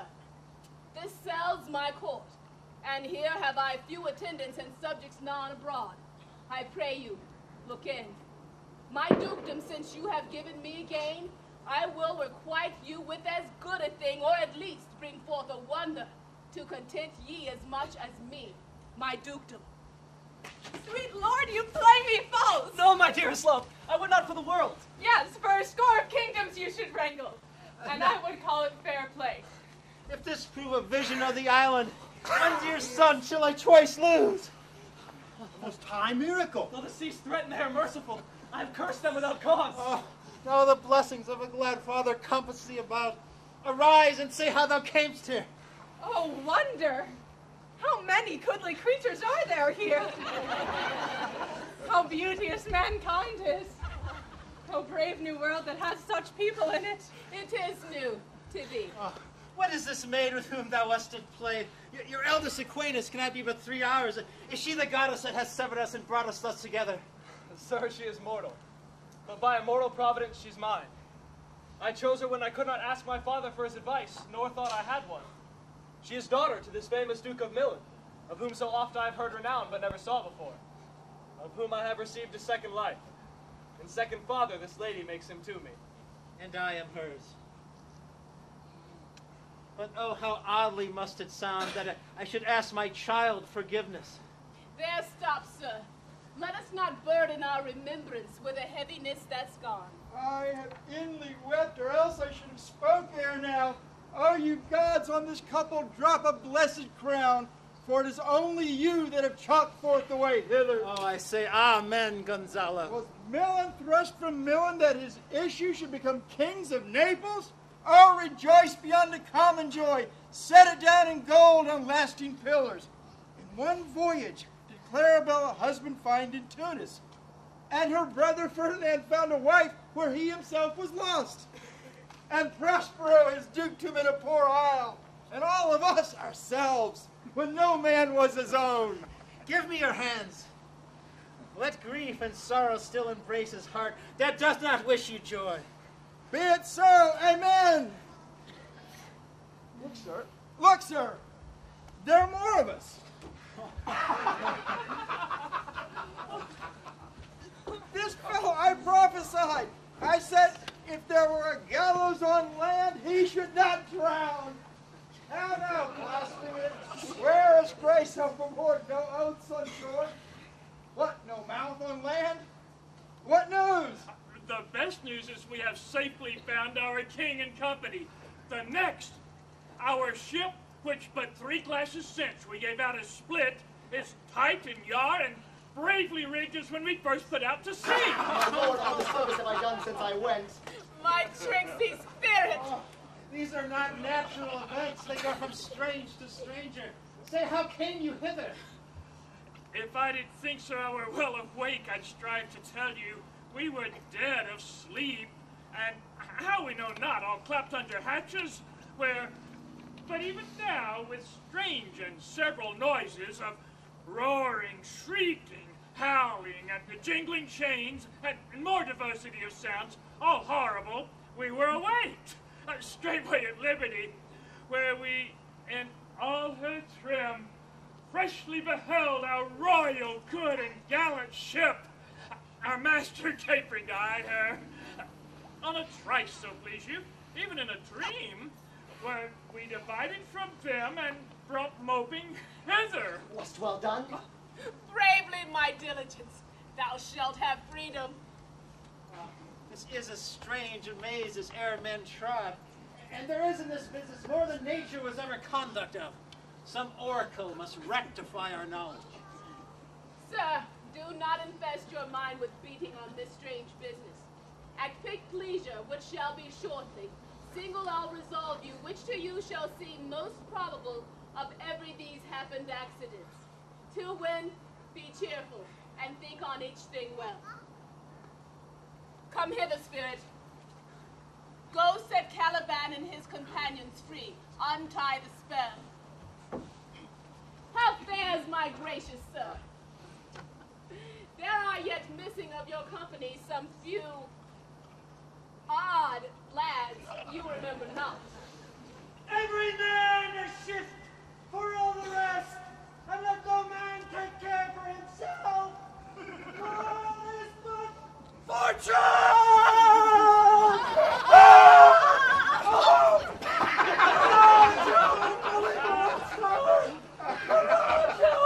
If these be true spies which I wear in my head, here's a goodly sight. Oh, Septimus, these be brave spirits indeed.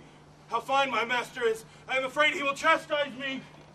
What things are these, Lord Antonio? Will money buy them? Very like. Oh! One of them is a plain fish, and is no doubt marketable. Mark but the badges of these men, my lords, then say if they be true. This misshapen knave, his mother was a witch, and one so strong could control the moon, and make flows and ebbs and deal in her command without her power. These three have robbed me, and this demi-devil, for he's a bastard one, had plotted with them to take my life. These two fellows you must know and own. This thing of darkness, I acknowledge mine. I shall be pinched to death. Is not this Stephano, my drunken butler? He is drunk now. Where had he wine? Trinculo is reeling ripe. Where should they find this grand liquor that hath gilded her? How camest thou in this pickle? I have been in such a pickle since I saw you last that I fear will never out my bones. I shall not fear fly blowing. Why, how thou, Stephano? Thou touch me not! I am not Stephano, but a cramp. You'd be king of the Isles, sirrah. I should have been a sore one then. And this is as strange a thing as e'er I looked on. He is as disproportioned in his manners as in his shape. Go, sirrah, to my cell, and take with you your companions. As you seek to have my pardon, trim it handsomely. Aye, sir, that I will, and be wise hereafter, and seek for grace. What a thrice double ass was I, to take this drunkard for a god, and to worship this dull fool. Go to, away! Hanson, bestow your luggage where you found it. Or rather, stole it. Sir, I invite your highness and your train to my poor cell, where you shall take your rest for this one night, which part of I'll waste away with such discourse as I not doubt shall make it go quick away. The story of my life and these particular accidents happened since I came into this isle. And then in the morn, I'll bring you to your ship, and so to Naples, where I have hoped to see the nuptials of these our beloved solemnized. And thence retire me to my millet, where every third thought shall be my grave. Oh, I long to hear the story of thy life, which must take the ear most strangely. I'll deliver all, and promise you calm seas, auspicious gales, and sails so expeditious as will catch your royal fleet far off. Ariel, chick, this is thy charge. And then to the elements be free, and fare thou well.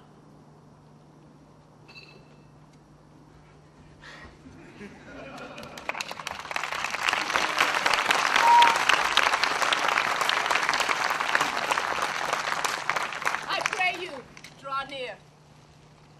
My charms are now all overthrown, and what strength I have's mine own, which is most faint now, it is true. I must be here confined by you, or sent to Naples. Let me not, since I have my dukedom got, and pardon the deceiver, dwell in this bare island by your spell. But release me from my bands, with the help of your good hands. Gentle breath of yours my sails must fill, or else my project fails, which was to please.